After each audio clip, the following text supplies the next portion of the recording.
મહત્વના સમાચાર મળી રહ્યા છે ઉનાથી। ઉના શહેરની મધ્યમાં આવેલા એસટી બસ સ્ટેન્ડ સુરક્ષિત નથી। મુસાફરોની સામાનની ચોરી કરતો ગઠિયો મોબાઈલ કેમેરામાં કેદ થયો। ગત રાત્રિના 11 વાગ્યા આસપાસ એક મુસાફર ઉના એસટી બસ સ્ટેન્ડ કોઈ કારણસર ઊંઘી રહ્યો હતો ત્યારે ચોર મોબાઈલ ચોરી નાસી ગયો। ઉના એસટી બસ સ્ટેન્ડમાં આ ચોરે સૂતેલી વ્યક્તિ પાસે બેસી તપાસ કરી કોઈનું ધ્યાન ના હોય ત્યારે સૂતેલી વ્યક્તિના ખિસ્સામાં રહેલ મોબાઈલ ચોરી નાસી છૂટેલ। સમગ્ર ઘટના સાગર પરમાર નામના વ્યક્તિએ પોતાના મોબાઈલ કેમેરામાં કેદ કરી।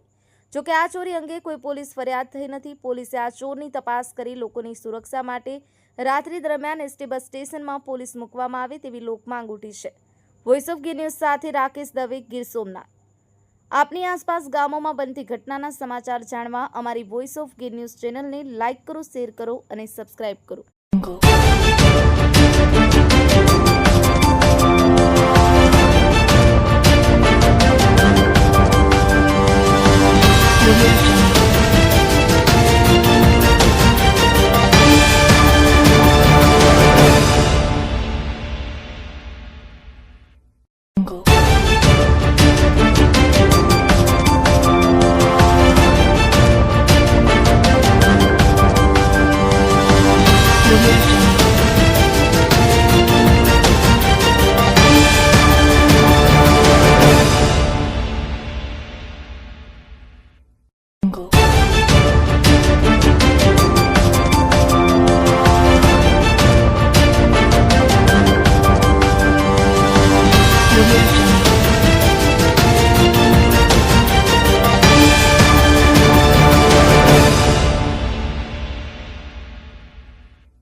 Go.